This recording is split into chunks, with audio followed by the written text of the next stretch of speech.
বলেছিল কোন মুক্তিযুদ্ধ হয় নাই, 47-এর যুদ্ধ হয়েছে, আর 24-এর যুদ্ধ হয়েছে, আর 71-এ গন্ডগোল হয়েছে।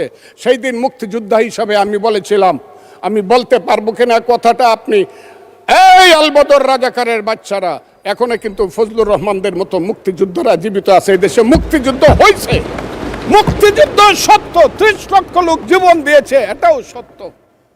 এই যুদ্ধের মধ্য দিয়েই আমরা সেদিন তাদের সঙ্গে যুদ্ধ করেছি। আমার বাড়ির সামনে মব হয়েছে আমাকে হত্যা করার জন্য।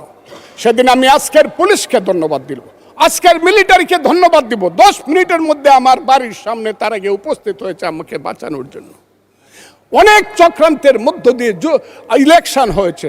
সেই ইলেকশনে তারা কি করেছে, আজকে যারা আমার ডান দিকে বসে আছে তারা কি করেছে, একদিন তো আমরা ভাই ছিলাম নাকি?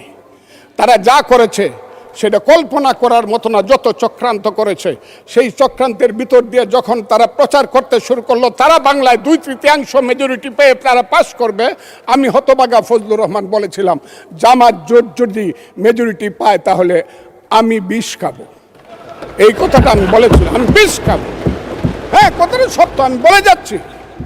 এবং তারা কোনোদিন যুদ্ধে জয়লাভ করতে পারে না, রাজনৈতিক যুদ্ধে, কারণ তাদের পূর্বপুরুষ বাংলাদেশ চায় নাই। বাংলাদেশ যদি থাকে, এই বাংলায় শুধু বেলিচা মিলিয়ার জুই ফুল ফুটে না, এদেশে রক্তগোলাপ রক্ত জবাও ফুটে। এদেশের জঙ্গলে শুধু কোকিল ডাকে না, এদেশের জঙ্গলে রয়্যাল বেঙ্গল টাইগারও থাকে। যতদিন রয়্যাল বেঙ্গল টাইগার থাকবে, মুক্তিযোদ্ধা জিতবে, রাজাকার কোনোদিন এদেশে জয়লাভ করতে পারবে না। আমি চ্যালেঞ্জ করে বলে গেলাম।